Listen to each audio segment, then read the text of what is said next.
Bonjour à tous, voilà, Connect Wave, nous sommes ravis de vous accueillir sur le salon événement Connect Plus Event pour sa 5e édition virtuelle, compte tenu de la situation sanitaire, comme vous le savez, qui commence un peu à m'épuiser, mais bon, c'est comme ça.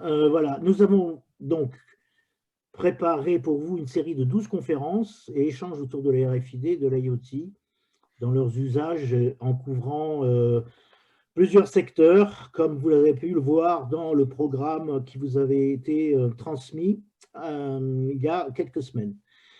Voilà. Alors, juste pour votre information, l'ensemble de ces conférences seront accessibles librement en replay sur notre chaîne YouTube et sur notre site.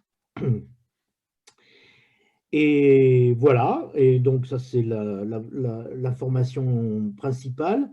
Avant de lancer la conférence, merci de me confirmer dans le chat que vous avez en bas de votre écran dans l'onglet ou le bouton discussion qui va, où vous pourrez indiquer oui, tout va bien pour moi, son et image, pas de souci, un oui me suffit. Ça nous rassurera. Voilà. Pour vos questions et réponses à nos intervenants, merci de les noter dans le bouton en bas de votre écran, toujours en bas de votre écran qui s'appelle Q et R. Et nous y répondrons en fin de cette première conférence prévue dans ce slot. Voilà. Eh bien, écoutez, il ne me reste plus à passer la parole à Monsieur Frédéric Perra, qui va animer cette présentation. À vous, Frédéric. Merci Philippe. Tout d'abord, bonjour à toutes et à tous. Je suis donc Frédéric Perra, directeur du programme Food chez Mojix et j'ai le plaisir aujourd'hui d'animer ce webinaire. Avery, Denison, Zebra et Mojix ont décidé de s'associer pour adresser le marché de la food et spécifiquement la restauration hors domicile. Nous allons donc vous présenter aujourd'hui un sujet dédié à la RFID. Atout stratégique majeur pour tous les secteurs d'activité du retail, que ce soit la cosmétique, le prêt-à-porter, la maroquinerie, l'agroalimentaire, la RFID s'invite désormais dans le retail pour améliorer la traçabilité, l'efficience opérationnelle et les enjeux liés au rappel et à la gestion de la péremption des produits. Durant ce webinaire de 30 minutes, chacun des interlocuteurs, mes partenaires de jeu aujourd'hui, se présenteront et nous aborderons les enjeux de la traçabilité et les solutions que nous pouvons vous apporter.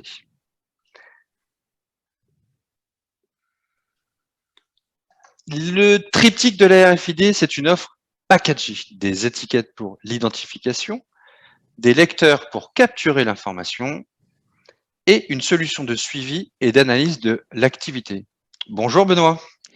Bonjour Frédéric, bonjour à tous. Donc Benoît Jourde de chez Avery Dennison.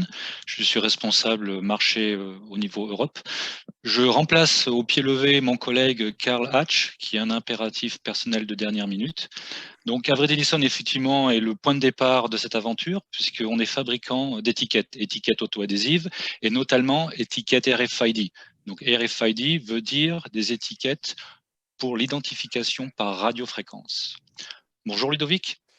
Bonjour Benoît, bonjour à tous. C'est effectivement la suite de la technologie RFID. Une fois que les étiquettes sont collées ou assemblées, ça va être de les lire et on propose bien sûr différentes solutions de lecture des étiquettes RFID sur des terminaux également qui seront équipés d'une solution logicielle dont Daniel va pouvoir vous parler.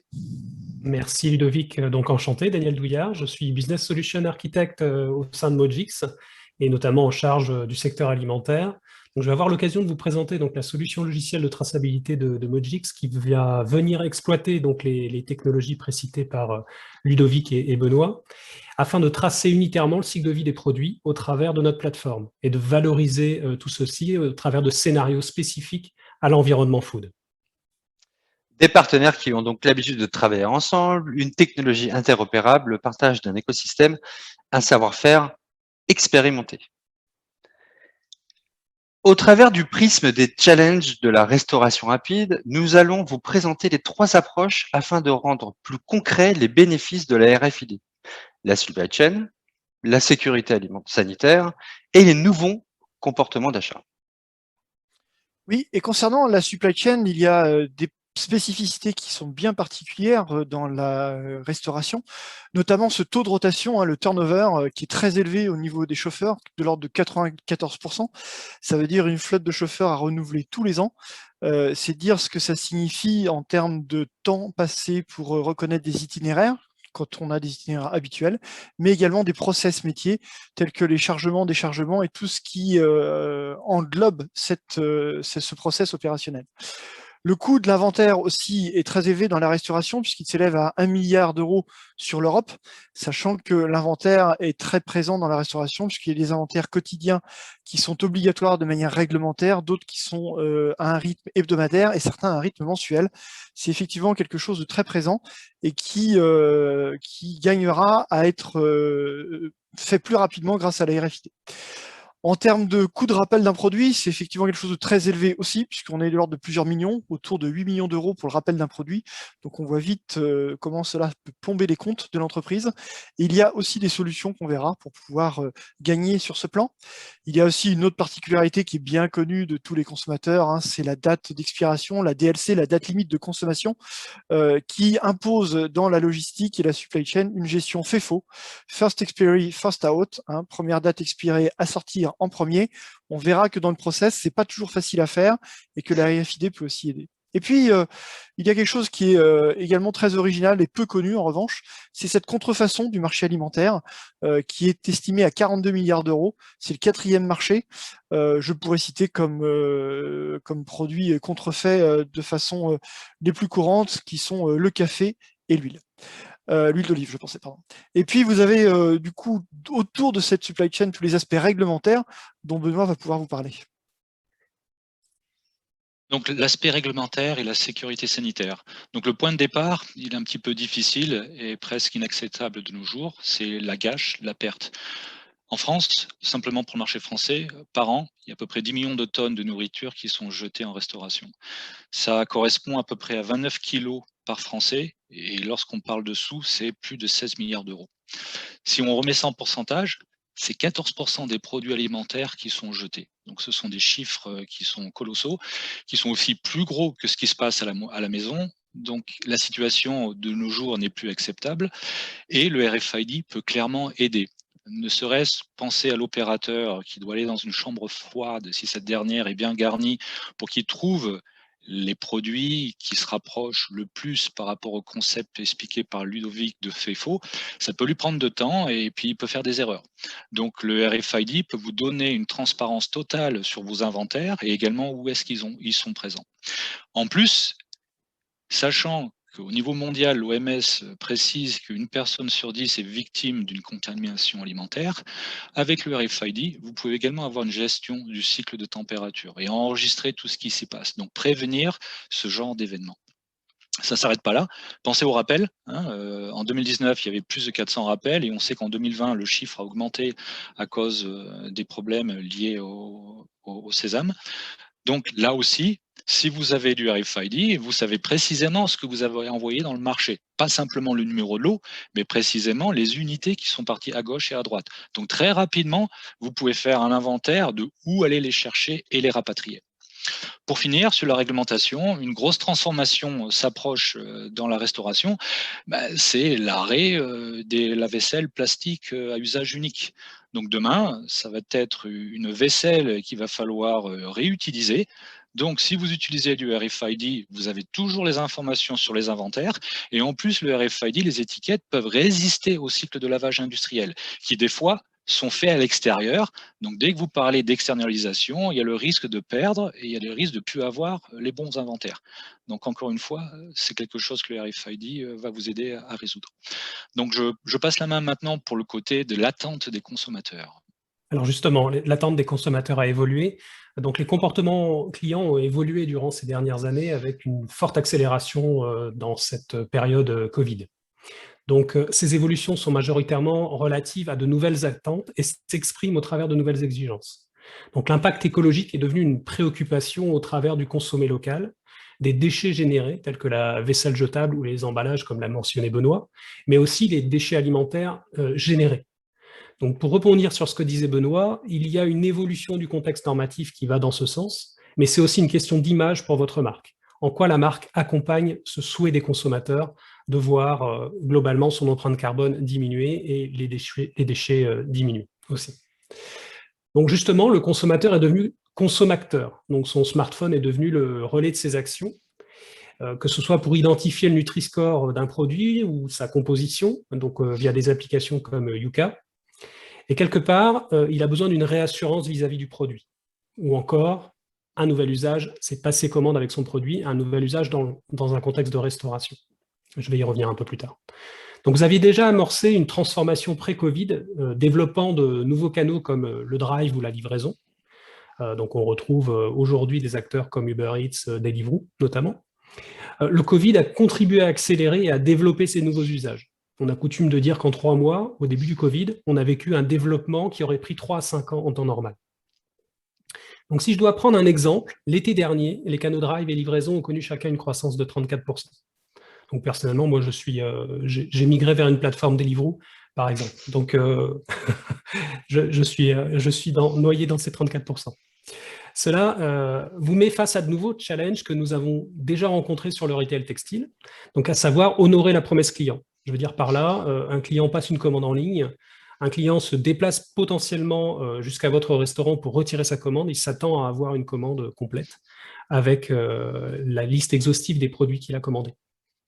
Donc ça pose des questions. Comment gérer les ruptures de stock sur les ingrédients et les produits finis, et comment optimiser vos stocks et accélérer vos processus dans ce contexte. Donc le propos de notre présentation, c'est de vous présenter une des technologies permettant d'adresser ces sujets, des sujets que nous venons d'aborder, et Benoît va justement vous faire une introduction à la technologie RFID. Donc, le principe de base, c'est que le RFID vous permet une lecture à distance. Donc, vous n'avez pas besoin, comme un code barre, d'avoir cette proximité et de le voir.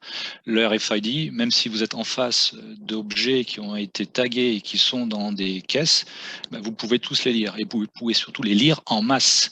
Et quand je vous parle de distance, c'est pas simplement quelques centimètres, ça peut être quelques mètres et au-delà de 10 mètres. Donc, la technologie est une technologie mature. Elle a déjà été commencée à être adoptée une vingtaine d'années dans d'autres industries. Elle a vu son chemin devenir avec succès dans l'automobile, par exemple, dans le healthcare, bien entendu dans le retail. Vous avez quelques grandes marques qu'on peut citer, puisqu'elles sont connues de tout, comme Decathlon, qui les utilisent tous les jours sur tous les produits, l'intégralité des produits qu'ils vendent dans leur magasin. Puis après, il y a d'autres grandes marques comme Zara également qui ont fait l'adoption. Mais cette technologie, elle a aussi, si vous voulez, elle est encore plus en plus familier pour nous, puisque pensez au paiement sans contact que l'on prend avec notre téléphone ou avec notre carte de crédit. C'est aussi basé sur du RFID. Donc tout ceci veut dire que le volume a fait également diminuer les coûts, qui permet une adoption plus facile dans le monde du food. Donc la vision, c'est de pouvoir donner une identité unique à chacun des objets, les objets de tous les jours. Donc, cette identité, elle est ensuite référencée et managée dans un cloud. Et là-dessus, vous pouvez rajouter beaucoup d'informations, les dates d'expiration dont on a parlé, les numéros lots, et je ne sais, il n'y a pas de limite. Donc, au final, vous avez une visibilité sans précédent et vous avez de la transparence dans votre supply chain, ce qu'attendent de plus en plus également les consommateurs. Par contre, Fred va vous expliquer maintenant un petit peu ce qui est nécessaire pour faire fonctionner cette étiquette qui toute seule ne sert à rien. Vous l'aurez compris, vous le savez, nous devons toujours maintenir le niveau de service attendu, assurer la continuité des processus métiers, respecter les contraintes réglementaires sans les subir et en même temps s'adapter aux nouveaux comportements du consommateur.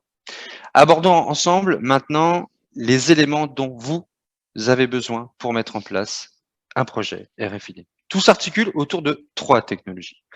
Premièrement, les étiquettes RFID pour la lecture des articles qui permet de suivre l'article unique. Ensuite, le lecteur, plus globalement des outils permettant de lire une étiquette RFID dans le but de capturer l'information qui sont portées par l'étiquette, et ce, tout au long du cycle de vie du produit. Et enfin, une plateforme logicielle qui permet l'analyse, le suivi de l'article, favorisant la mise en place de plans d'action afin notamment d'optimiser vos processus métiers. Benoît, qu'est-ce qu'une étiquette RFID ? Donc, ça ressemble à une étiquette auto-adhésive normale. Donc, on parle d'une étiquette passive. Il n'y a pas de batterie. Hein. Donc, c'est pas quelque chose qui, des fois, peut faire peur. Non, ça reste sur quelque chose de très simple. En surface, vous avez la surface pour imprimer, hein, l'impression variable ou faire imprimer avec un joli logo, une jolie décoration. Et en dessous, vous avez l'antenne qui est nécessaire pour la communication, et vous avez la puce. La puce, ça va être l'intelligence. On va la programmer, on parle d'encoder, et on va lui mettre des informations. Et ensuite, le reste, c'est comme classique, hein, vous avez une base adhésive pour pouvoir coller. Donc, dans le food, vous avez différents types de produits. Hein. Vous avez présence de liquide, présence de métaux. De temps en temps, il y a besoin de micro-ondes. Donc, il va falloir adapter le portefeuille, la gamme, pour que le tag puisse répondre à ces attentes et qu'il n'y a pas de souci d'utiliser dans la micro-ondes pour que ça ne fasse pas d'arc et un feu. Donc, il est très important d'avoir un portefeuille qui couvre les différentes applications. Maintenant, quand on regarde ce que l'on va mettre comme information, l'encodage, le type d'information typique, on parle de ce terminologie de EPC, Electronic Product Code. Une partie est basée sur les standards, hein, l'EN basé aussi sur du JS1, et ensuite vous pouvez rajouter directement dans le tag l'information sur un numéro de lot, l'information sur la référence produit, des informations également sur la date de péremption. Mais ce qui est intéressant, c'est que ce numéro, ce tag sera unique. Il a un numéro unique. Vous ne pourrez pas retrouver une copie. Mais le tag tout seul, encore une fois, comme on l'a expliqué, il faut un outil pour pouvoir lire et télécharger et récupérer ces informations. Et c'est là qu'on a des solutions pour tout ça, des solutions matérielles, notamment avec des lecteurs fixes, par exemple, ou mobiles. Et comme tu le dis, tu as raison, il faut pouvoir lire ces codes uniques. Et la RFID, ça va vraiment très vite. On en parlait juste avant sur les gains de temps qui peuvent être effectués sur le plan opérationnel. Nos appareils sont capables de lire plus de 1000 tags à la seconde, donc ça vous laisse imaginer la vitesse à laquelle on peut faire un inventaire. Vous avez donc différentes familles de produits. La partie lecture fixe, c'est ce qui peut se mettre, par exemple, derrière une porte à quai ou une porte de livraison au restaurant pour automatiquement lire et sans intervention humaine tout ce qui va franchir cette porte et en faire une traçabilité. Et ce qui est bien pratique avec ces lecteurs fixes, c'est qu'ils ne nécessitent aucune intervention humaine, donc ils ne surchargent pas les équipes en apportant pourtant plus de traçabilité. En plus, ils ont une fonction IoT qui permet de les gérer à distance et de récupérer les données avec un système d'intelligence qui n'envoie pas simplement des lectures de tags, mais plutôt des informations d'événements en disant que tel tag est passé ou tel tag est toujours présent, il n'a pas bougé depuis plusieurs heures ou plusieurs jours. Quand le système fixe n'est pas possible ou quand on préfère plus d'agilité, il y a les solutions mobiles, hein, le champ du milieu sur cette diapo, qui permet à un opérateur de faire un scan ou de faire son inventaire ou de faire des relevés. On imagine dans la restauration un opérateur qui ouvre le frigo, qui scanne rapidement tout ce qui est dedans et qui, en quelques secondes, peut faire le point de ce qu'il y a dedans. Et puis, il y a ensuite tous les terminaux mobiles qu'on associe sur ces poignées RFID, par exemple, comme celle qui est à gauche, le RFID 8500, dans lequel on va y mettre une certaine intelligence logicielle dont va pouvoir vous parler Daniel juste après. Mais sachez qu'également, tous nos produits sont accompagnés d'offres de services, telles que pour ceux qui les connaissent, Visibility IQ, qui permet d'avoir une gestion toujours à distance de nos terminaux. Alors justement, on a vu le moyen d'identifier unitairement chacun des articles, le moyen de capter l'information au travers de lecteurs fixes ou lecteurs mobiles. Il reste la troisième brique de la solution, c'est la solution logicielle, donc, qui est fournie par Mogix et qui comprend donc plusieurs composants, qui en comprend 3 principaux. Donc le premier, c'est une plateforme IoT dans le cloud, donc, qui est au standard EPCIS 1.2, qui respecte les standards de GS1. Donc c'est une plateforme qui est hébergée sur Google Cloud Platform majoritairement, mais aussi sur Microsoft Azure, sur 3 plaques géographiques, ce qui nous permet d'être résilient, scalable et d'adresser aussi les projets internationaux. À date, nous gérons environ 15 milliards d'événements par an. On fournit aussi des applicatifs métiers qui vont venir équiper vos terminaux sur chacun des sites, que ce soit des sites de production, des sites logistiques ou vos restaurants. Toujours dans le but de tracer toutes les opérations, de tracer tout le cycle de vie du produit à partir du moment où il est tagué, à partir du moment où il est identifié. On fournit aussi des dashboards et du reporting, donc pour des actions, pour des actions proactives, pour gérer ces opérations et prendre des décisions, pour du décisionnel. Et enfin, une brique qui est vraiment très importante dans notre solution, c'est un set d'API qui va nous permettre d'interfacer notre solution avec les composants existants de votre système d'information. Donc ainsi, on garantit son interopérabilité. Ça nous permet d'échanger des informations en amont ou en aval.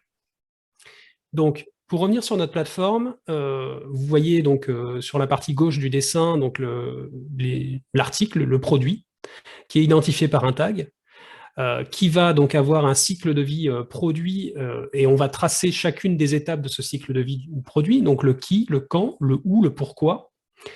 Et on va stocker cette information de manière immutable dans notre plateforme. Donc à ces événements, nous allons pouvoir adjoindre d'autres informations, des données contextuelles, telles que la température et l'humidité, qui sont deux informations quand même importantes dans le secteur de la food, et des données qui viennent de vos systèmes d'information, tels que les WMS, les ERP ou les MES. Ce n'est pas exhaustif comme liste, hein, donc on a comme ça des connecteurs qui nous permettent de nous interfacer. Et tout ceci est agrégé et traité dans notre plateforme et restitué dans vos systèmes, donc via des API, du reporting et de la BI pour vous permettre de prendre des décisions, des actions métiers telles que des opérations de retrait de produits ayant expiré. Donc dans ce cas, nous allons pousser sur les terminaux, sur les sites concernés, des actions de retrait. Donc on est sur du prédictif, sur du proactif. On n'attend pas que un client trouve un produit périmé, et donc on évite les problèmes relatifs, enfin le côté sanitaire des problèmes. Et aussi, on évite les ruptures, puisque à partir du moment où j'ai un produit périmé, il n'est plus utilisable dans mes recettes. Donc, il faut que j'ai un produit de substitution. Donc, en identifiant tous ces éléments-là, on va éviter les ruptures. Donc, voilà globalement ce que fait notre plateforme. Et maintenant, je pense qu'il est nécessaire de traiter de la mise en œuvre d'un projet. Et Frédéric va vous expliquer comment on accède à un projet de ce type dans votre environnement. Nous suivons donc l'activité du produit, du producteur jusqu'au consommateur, par exemple par la publication d'informations en blockchain. Le mode projet se cale naturellement sur l'organisation de l'entreprise, et en particulier par centre d'activité, car chacun d'entre eux répond à des contraintes spécifiques, des processus métiers, des enjeux, des objectifs qui leur sont propres. Cette vue large n'est pas primordiale pour la mise en place d'un projet RFID. Notre expérience nous permet, pour valider la solution, grâce à différents workshops, qu'ils soient techniques ou fonctionnels, de vous accompagner dans l'identification des ROI et de ce qui permettra de trouver en termes de valeur, et ce, par secteur d'activité, centre d'activité. La partie tagging, par exemple, pouvant se faire au niveau de l'entrepôt, plutôt que chez le producteur, naturellement plus nombreux. L'essentiel des gains étant la plupart du temps constaté au niveau du restaurant par l'optimisation des processus de réception et d'inventaire. Enfin, d'autres processus clés apportent également de la valeur. La gestion de stock, plus fine, une gestion de la démarque, de la date de péremption, grâce à un pilotage à la date de limite de vente. Une optimisation sensible du process de rappel de produits également. Benoît, quels sont les bénéfices de la RFID spécifiquement sur l'unité de production? Donc le point de départ, comme tu l'as déjà un petit peu expliqué, ça va être les matières premières. Donc si déjà les matières premières, elles sont tracées, elles sont taguées, à réception, avant de commencer la fabrication et ce mélange, on a déjà quelque chose de clair sur l'authenticité et la traçabilité, qui sera quelque chose que vous pouvez également demain, pour le consommateur, lui faire parvenir. Donc ensuite, on va commencer la fabrication. Hein. Vous allez utiliser encore une fois le RFID sur les produits semi-finis et les produits finis. Donc l'avantage, c'est que toutes les informations sont enregistrées, et de ce fait, s'il y a une gestion de stock de produits intermédiaires, vous savez précisément où ils sont et la quantité, et encore une fois, la gestion de la date de péremption peut être faite de telle façon à ce que vous évitez la gâche.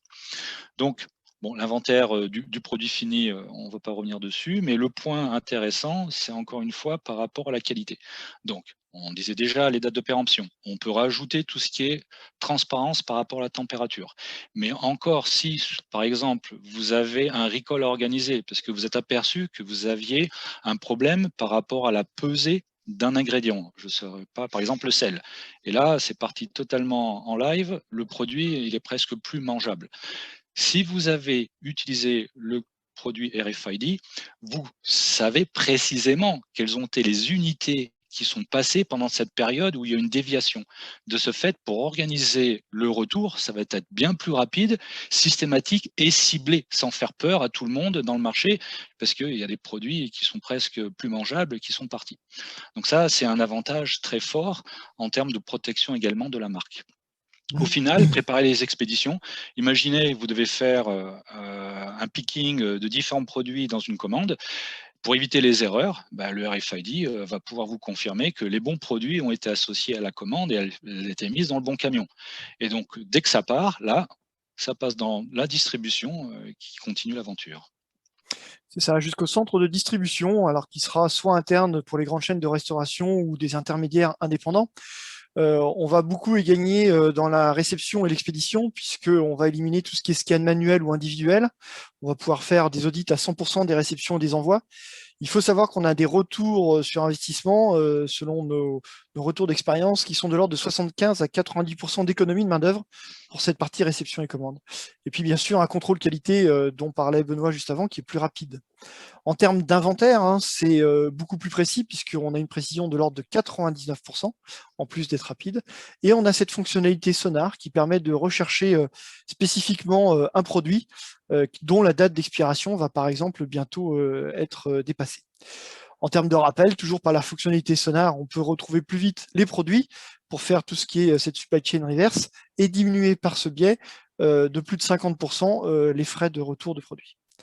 Enfin, en termes d'expiration, on est beaucoup plus rapide parce qu'on peut décider d'avoir une action pour mettre en avant dans un centre de distribution les produits qui vont bientôt être à échéance, chose qui n'est pas forcément évidente à faire lorsqu'on doit lire manuellement les dates sur chacun des produits pour trouver quelles sont celles qui doivent être prises en priorité.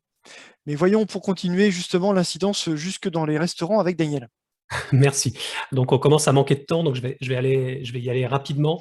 Donc, sur le restaurant, on va avoir des bénéfices sur 3 axes. Le premier, c'est l'efficacité opérationnelle et la précision des stocks. Donc, ça revient à ce que disait Ludovic sur la partie entrepôt. On va bénéficier des opérations d'entrepôt, notamment des expéditions qui ont été réalisées en RFID. Donc, on va connaître exhaustivement ce qu'on attend et on va ainsi pouvoir détecter tous les écarts par rapport à un attendu et prendre des actions proactives pour éviter toute rupture dans le cadre toute rupture d'ingrédients ou de produits finis dans le cadre de la préparation et de la livraison de mes produits.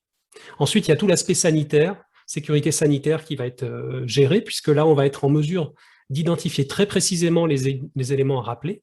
Donc, sur quel site, pousser les actions donc, sur les terminaux mobiles pour réaliser ces opérations et vérifier, avoir la certitude que ces opérations de rappel et de retrait ont été effectuées, pour après pouvoir communiquer dans la presse. Enfin, c'est un sujet, il y a des groupes de travail sur ce sujet. Et enfin, la réduction des déchets, tout en gérant, bien entendu, les dates de péremption pour consommer les articles qui se périment le plus tôt, donc le fameux FEFO, First Expiry, First Out, pour éviter de jeter des produits. Et la cerise sur le gâteau, c'est la partie anti-vol qui est un peu particulière. Ça fait partie des échanges qu'on a pu avoir par le passé avec certains acteurs du milieu de la restauration. L'idée, c'est pas forcément d'identifier la source du vol, mais c'est d'identifier qu'il y a eu un vol, qu'il y a eu donc un stock qui a impacté, et de pouvoir prendre des actions pour recharger le stock et être à même de délivrer toujours pour garantir toutes ces attentes clients. Et je vais laisser Frédéric faire la synthèse. Excusez-moi, ça a été un peu rapide. Frédéric va faire la synthèse de nos interventions. Non. Tout d'abord, félicitations, parce qu'on a respecté le timing à la minute. Exactement, donc bravo. Et je sais à quel point, pour moi, le timing, c'est important, pour la conduite de projet notamment. Donc, vous êtes au cœur d'une synergie forte et primordiale pour la réussite d'un projet aussi ambitieux. Un accompagnement de proximité pour répondre à vos organisations, vos processus métiers, vos cas d'usage. Chacune des sociétés expertes dans son métier, Havre et Denison pour la partie étiquette, Zebra pour les matériels éprouvés par les opérateurs, et enfin Mogix pour le suivi de l'analyse et les tableaux de bord qui sont mis en place dans l'outil au niveau le plus fin. Nous disposons tous d'un savoir-faire et d'une expérience visible et reconnue dans le monde de la RFID. La RFID répond à vos problématiques business. Les gains associés sont quantitatif et qualitatif, diminution des ruptures, réduction du temps de gestion des campagnes de retrait de produits, réduction drastique des temps d'inventaire, réaffectation donc des ressources à destination du consommateur. Enfin, j'ai envie de terminer ce webinaire parce que les modes de consommation changent, les consommateurs sont de plus en plus exigeants, la concurrence s'accroît, rencontrons-nous. Voilà, je voulais clôturer effectivement ce webinaire. J'ai eu plaisir à l'animer. Merci Daniel, merci Benoît, merci Ludovic pour ces interactions fortes. J'espère que vous avez trouvé la substantifique moelle de la RFID et que vous avez fortement envie au moins de nous poser plus de questions pour vous projeter effectivement dans la mise en place de ce type de projet. Merci, à bientôt. Merci à vous tous. Merci. Merci beaucoup et bonne journée. Je rappelle peut-être, de mémoire, vous avez un stand sur le salon là, donc oui, tout à fait. Je le rappelle à nos auditeurs là qu'ils pourront éventuellement vous poser d'autres questions là, parce que là on commence à être short là sur le timing et tout à fait. Directement sur votre stand. Hein. Voilà. Bien sûr, c'est gentil, merci Philippe. Je vous en prie, merci à vous tous. Merci beaucoup, bonne journée. Au revoir. Au revoir.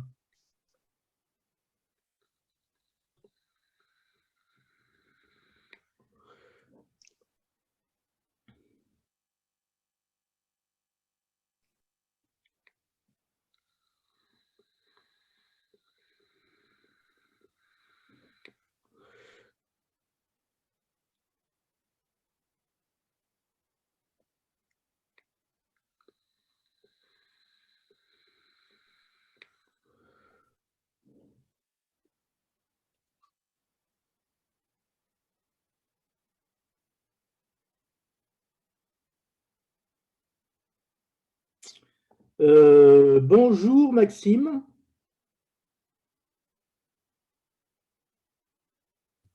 Bonjour, est-ce que vous m'entendez? Tout à fait, on vous entend. Parfait. Et on voit votre présentation qui s'affiche. Si vous pouviez le mettre en plein écran, s'il vous plaît. Voilà. Voilà. Et sans plus tarder, parce qu'on est un peu à la bourre, je vais vous laisser la parole, Maxime. Merci. Très bien. Alors, bonjour à tous. Merci ConnectWave de donner l'opportunité de participer à l'événement Connect Plus dédié à la RFID et à l'IoT. Alors, je suis Maxime Blanc, je suis business développeur et directeur projet RFID pour SML.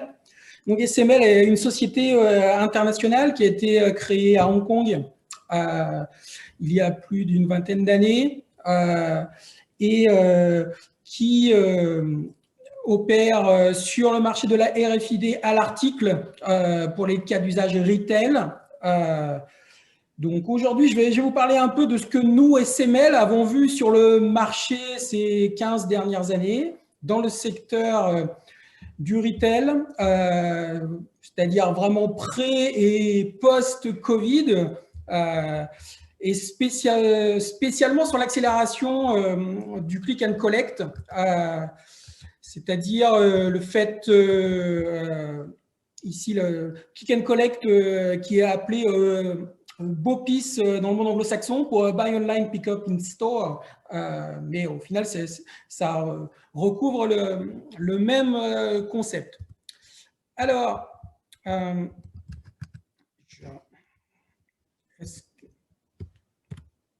c'est OK. Est-ce que je ne vois pas mon écran,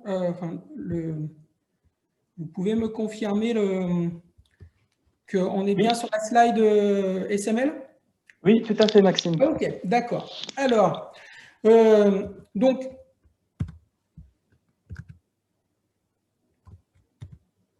juste une petite intro de quelques minutes juste pour vous parler de SML, pour ceux qui ne connaissent pas. SML, c'est une offre RFID globale pour le retail, c'est-à-dire d'une part, SML est designer d'inlay, fabricant d'inlay, et c'est plus de 2 milliards de tags RFID qui ont été encodés-livrés aux retailers en 2020. C'est donc une large gamme de tags RFID avec différents modes de conversion, que ce soit sur des stickers, dans des hand tags, étiquettes de prix, des étiquettes cousues, dans un packaging, Donc, c'est la plupart des inlays qui sont certifiés par le laboratoire américain de l'université d'Auburn, et y compris avec les puces les plus récentes, M700, U9. Donc, c'est aussi beaucoup d'innovation en termes de tags, c'est-à-dire d'une part dans le domaine de la sustainability, c'est-à-dire d'avoir une gamme de tags qui soit dont le mode de production soit plus vert, avec une moindre utilisation de plastique, et d'autre part des inlays qui sont bi-fréquences, à la fois UHF et aussi RF pour des cas d'usage en anti-vol. Et enfin, SML, c'est un réseau de plus d'une vingtaine de services bureaux RFID dans le monde, dans lequel les tags sont imprimés et encodés pour être livrés directement aux usines qui vont les appliquer sur la ligne de production. Deuxième partie, SML est aussi un éditeur d'une solution logicielle nommée Clarity. C'est une solution qui est utilisée dans plus de 4700 magasins dans le monde, vraiment live, tous les jours, sur des parcs de magasins de toute taille. Ça va d'un réseau de quelques 10 ou 20 magasins à plusieurs milliers de magasins. C'est typiquement la solution Clarity qui est utilisée dans les plus de 3000. Actuellement, il y a plus de 3000 magasins déployés pour H&M dans le monde, dont la totalité des magasins français. Mais c'est aussi des clients comme Tesco en UK ou Stadium en Suède. C'est plus de 200 millions d'articles qui sont comptés dans Clarity chaque semaine, avec une justesse de stock qui dépasse les 95% et toute une série de cas d'usage de lecture RFID en magasin et en entrepôt. Aujourd'hui, c'est plus de 1 milliard de profits supplémentaires qui ont pu être déclenchés par les ventes additionnelles qui sont permises par la RFID auprès de nos clients, que ce soit tant retailers que marques. Et il y a un élément aussi intéressant dont on parle aussi moins, c'est le fait que la RFID dans le retail permet de combiner à la fois des objectifs RSE et des objectifs business. On a un de nos clients américains qui a pu réduire sa demande de plus de 400 containers maritimes en un an grâce à une meilleure gestion de ses stocks et donc en diminution de ses achats, tout en augmentant ses ventes. Donc, c'est aussi une meilleure gestion des stocks et aussi un moyen de pouvoir réduire l'empreinte carbone d'un retailer. Voilà. Donc, pour synthétiser, les retailers, ils sélectionnent les SML pour le ROI réalisé. L'approche aujourd'hui de la RFID dans le retail, c'est avant tout une approche ROI. Ce n'est pas un sujet, on va dire, d'une grande nouveauté technologique. Aujourd'hui, c'est quelque chose qui existe dans le retail depuis maintenant plus de 10 ans.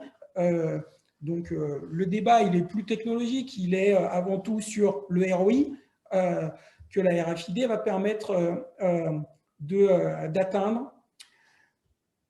Alors, l'objectif ici, là, c'est pas de faire une présentation sur pourquoi la RFID dans le retail, les cas d'usage, etc. C'est plus de faire un focus là, dans les 10 minutes qui viennent sur ce qu'on a vu sur le marché ces 15 derniers mois et l'impact que cela a sur la gestion des opérations par les retailers.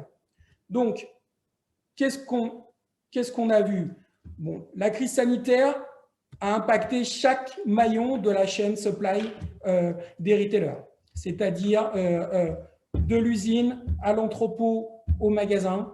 On a, en 2020, les chaînes supply ont vécu un chambardement total, puisque on se retrouve à avoir eu des usines fermées, des magasins fermés, des entrepôts fermés, des confinements. On a vécu la réouverture des magasins en mai 2020 qui, pour certains retailers, ne savaient pas ce qu'ils avaient. Ils ne savaient pas si la marchandise elle était à l'entrepôt, si elle était dans le camion, si elle est, combien exactement ils avaient d'articles. Bref, c'était une période vraiment difficile en termes de gestion de stock.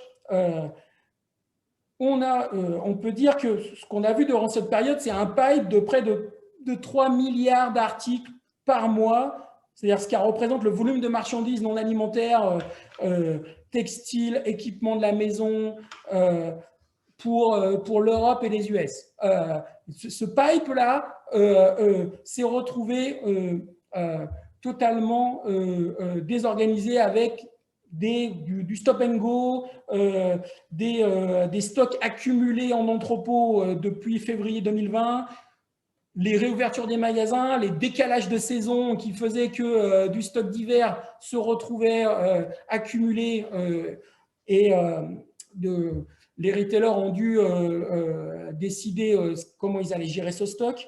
Bref, il y a ce chambardement-là qui s'est cumulé avec un changement massif des modes de consommation. Bon, on l'a tous vécu, c'est l'explosion du e-commerce, du drive, de la livraison à domicile et plus précisément la partie click and collect en magasin qui a été le relais pour un certain nombre de retailers pour pouvoir continuer à faire du business alors que les magasins étaient fermés.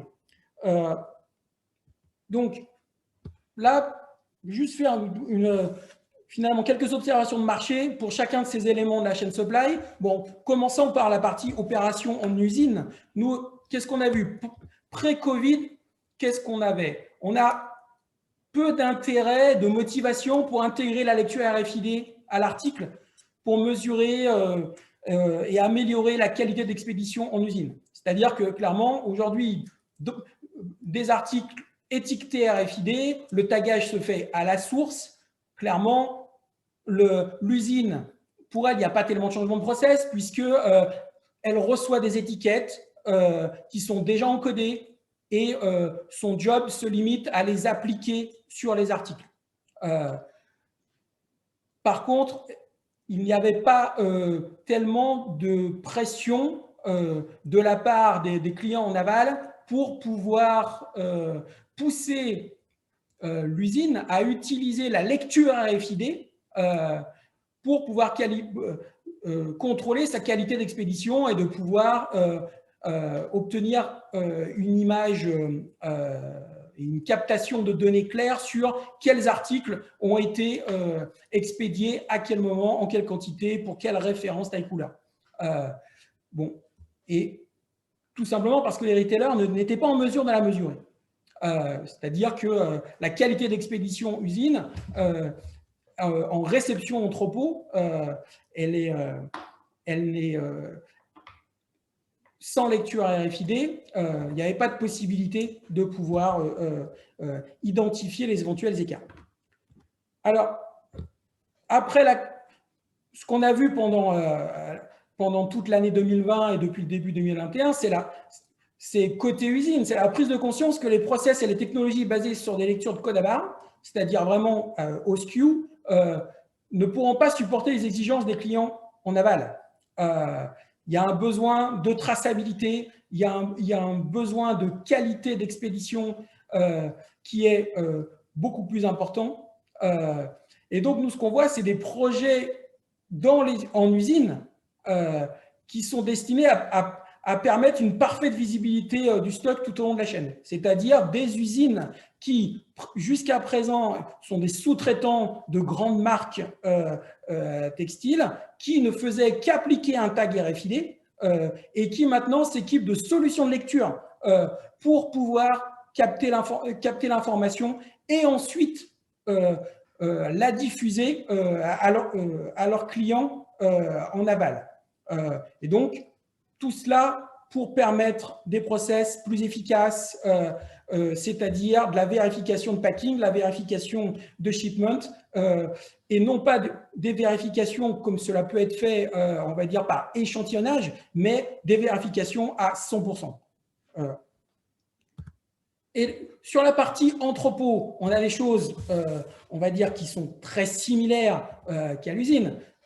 C'était un peu la même chose, c'est-à-dire en réception entrepôt, eh bien, sans RFID, il y a une impossibilité de pouvoir contrôler à 100% la qualité des flux entrants. C'est-à-dire, voilà, il y a un conteneur chargé de 50 000 pièces qui arrivent. Ces 50 000 pièces, ils sont dans 500 cartons ou 5000.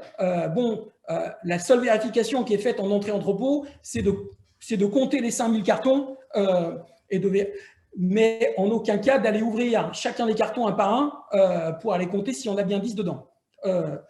Donc, il n'y avait sans RFID, il n'y a pas de possibilité de contrôler 100% des flux. Et là, on se retrouve de la même façon avec des erreurs qui ne sont pas détectées en amont et qui viennent se diffuser en aval jusqu'au magasin. Donc, dans cette période post-Covid, on se retrouve dans le fait, exactement de la même façon pour l'usine, prise de conscience que la lecture de code barre, c'est-à-dire la maille de gestion au SKU, aujourd'hui atteint ses limites et on voit de plus en plus de projets en entrepôt qui sont destinés à pouvoir utiliser des lectures RFID sur des articles tagués. Et d'ailleurs, on voit, et c'est des projets qui sont multiformes, c'est-à-dire d'utiliser des portiques, des convoyeurs automatisés ou des convoyeurs simplement manuels, c'est-à-dire de passer les cartons manuellement sous un portique. Bref, dans les deux cas, on est bien sur dans une recherche de pouvoir, tant en réception, mais aussi en expédition, de pouvoir contrôler la qualité de données, c'est-à-dire on est vraiment à l'article, et pour pouvoir identifier d'éventuelles erreurs et les corriger, et non pas qu'elles se diffusent en aval. Troisième élément de la chaîne supply, bien sûr, c'est le magasin.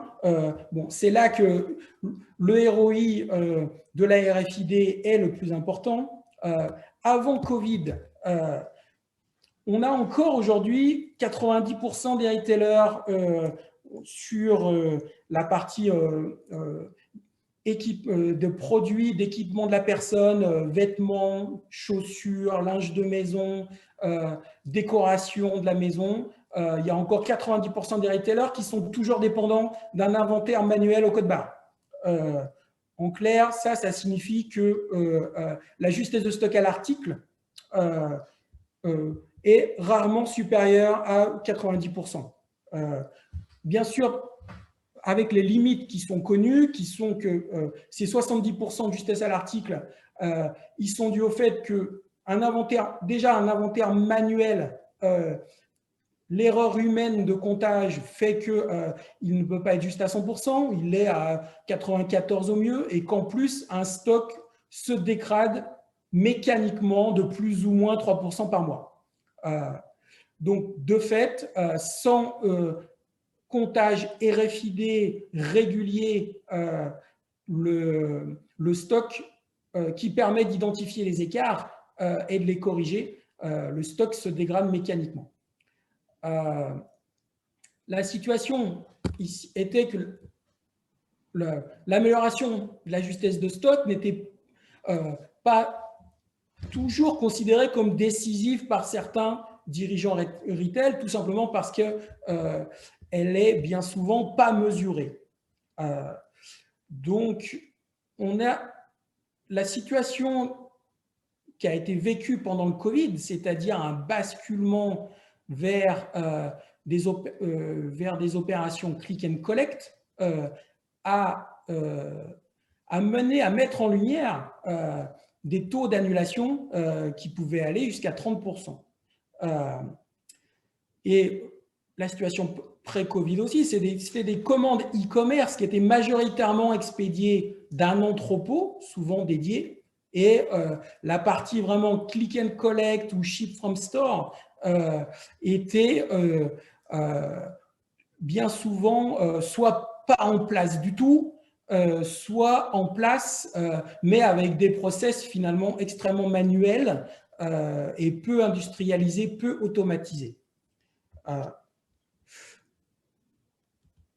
Après la crise, ou du moins, enfin, en partant du principe qu'on est en train d'en sortir, mais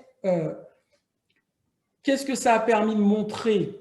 D'une part, c'est qu'il y a de plus en plus de retailers qui ont réalisé que la gestion d'un stock à la maille SKU se heurtait à un plafond en termes de qualité de données. Ça a permis aussi de montrer que le différentiel de réaction d'un retailer à l'autre, et surtout entre les retailers qui étaient déjà déployés en RFID et ceux qui ne l'étaient pas. Typiquement, on peut prendre l'exemple du groupe Inditex avec sa marque principale Zara. Ils ont pu, grâce à la RFID, pouvoir bien plus efficacement que leurs concurrents rebalancer du stock de leurs magasins vers leurs entrepôts e-commerce.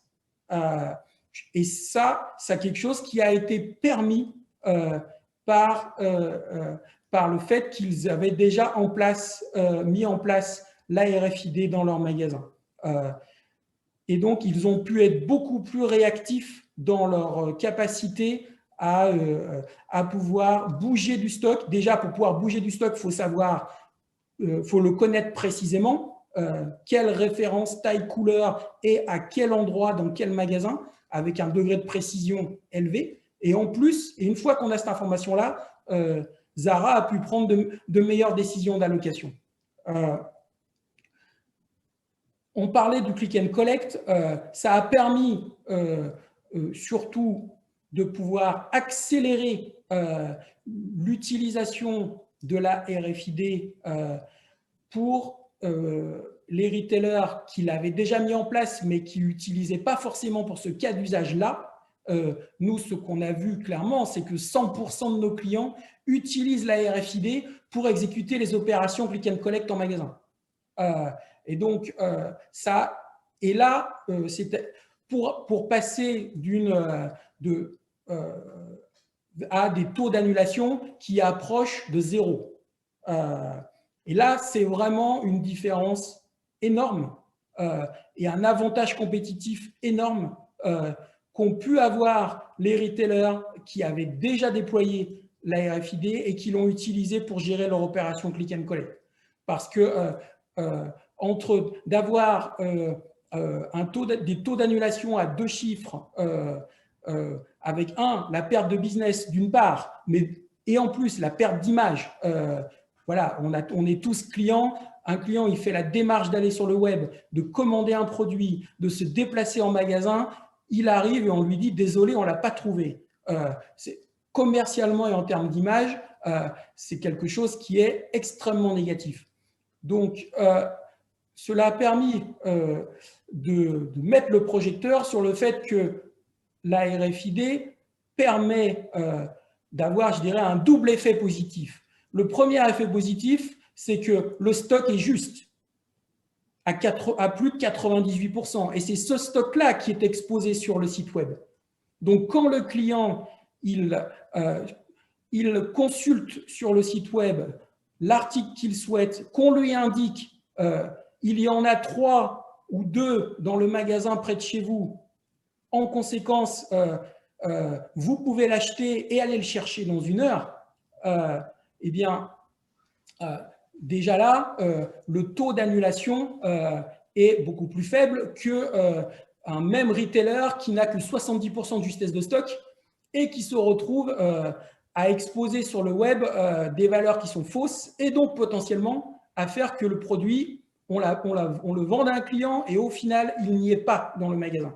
Le deuxième élément déterminant, c'est le fait de pouvoir rechercher l'article. C'est-à-dire que le click and collect sans RFID, concrètement, c'est quoi? C'est un client, c'est un magasin qui reçoit une information, référence, taille, couleur, quantité 1, eh ben, va le chercher dans le magasin et prépare-le, le client va venir dans 1 heure. Le problème, c'est que quand un magasin se retrouve à avoir 50, 100, 150, 200 commandes par jour, à aller faire du picking unitaire dans des magasins qui peuvent faire 500 ou 1000 mètres carrés, bien, sans le mode recherche permis par la RFID, ça peut prendre un certain temps. Résultat, ça démotive et ça décourage les équipes en magasin qui se retrouvent ensevelies sous des commandes et surtout une tâche relativement peu intéressante qui consiste à faire du picking de produits unitaires dans le magasin. Dans les 2 cas, voilà, que ce soit la justesse de stock et la fonction de recherche, la RFID est vraiment un changement majeur pour permettre d'opérer efficacement les opérations click and collect en magasin. Merci. Maxime, vous pouvez clôturer, s'il vous plaît, parce que là, on déborde. Eh bien, juste sur la dernière partie, et pour conclure sur le magasin, c'est-à-dire, ça aussi, la RFID a permis de mettre en avant le fait que la notion même de productivité des équipes magasins se retrouve revisitée. C'est-à-dire que la RFID, qu'est-ce que ça permet de faire? Ça permet de libérer du temps aux équipes magasins pour qu'elles puissent se focaliser sur le conseil, l'accompagnement client pour faire plus de ventes et non pas passer du temps sur des tâches opérationnelles. Okay. Et dernier élément, c'est aussi le fait que ce qu'on a aussi constaté, c'est que derrière les cas d'usage, on va dire classiques et bien connus dans le retail textile, il y a un élargissement de l'intérêt à d'autres secteurs comme le bricolage, les produits électroniques et l'alimentaire. Donc, en synthèse, en 30 secondes, c'est aujourd'hui, nous, ce que nous voyons, c'est une migration inévitable pour les retailers d'une gestion à la maille barcode à une gestion à la maille article. Okay. Et ça, c'est une nouvelle ère d'opportunité qui est permise. C'est des retours sur investissement qui sont prouvés, que ce soit pour des petits, des moyens, des gros retailers de moins de 12 mois. C'est plusieurs segments du retail, on vient d'en parler, plusieurs régions, c'est-à-dire au-delà de l'Europe occidentale et des États-Unis, c'est aussi d'autres retailers en Europe de l'Est, au Moyen-Orient, qui accélèrent actuellement leur passage à la RFID. C'est tout cela dans un contexte où il est facile de démarrer cette transformation d'une gestion à l'article, avec un bon pilotage, la construction de bons business models. Ça, c'est quelque chose qui est aussi un changement et qui est totalement différent par rapport à ce qu'était la RFID dans le retail il y a une dizaine d'années. C'est le tagage à la source, c'est-à-dire en usine des produits, qui est quelque chose de simple. Aujourd'hui, un acteur comme ASML, c'est une vingtaine de services bureaux à travers le monde, au plus proche des usines, pour accompagner et former, pour pouvoir pour pouvoir étiqueter les produits. Et enfin, le dernier conseil, hein, c'est le fait d'avoir en tête que un déploiement RFID dans le retail, c'est quelque chose de simple qui se fait étape par étape. C'est commencer avec des lecteurs mobiles pour atteindre 80% du potentiel de ROI et aussi 10% de réduction de stock, bénéficier à la fois d'avantages business et RSE et par la suite pouvoir étendre les cas sur d'autres cas d'usage en entrepôt, en magasin. Voilà. La RFID reste un voyage sur plusieurs années. Bien. Bien, merci Maxime. En tous les cas, c'était large et complet comme présentation de la RFID appliquée au retail et la grande distribution en général. Il est clair que SML est un opérateur majeur dans ce domaine et c'est bien que vous vous fassiez connaître et que nos auditeurs vous reconnaissent en tant que tel. Voilà. Là, on est obligé de clôturer cette conférence puisque la suivante a déjà commencé. Je dois les rejoindre. Merci Maxime et à très bientôt, j'espère. Merci.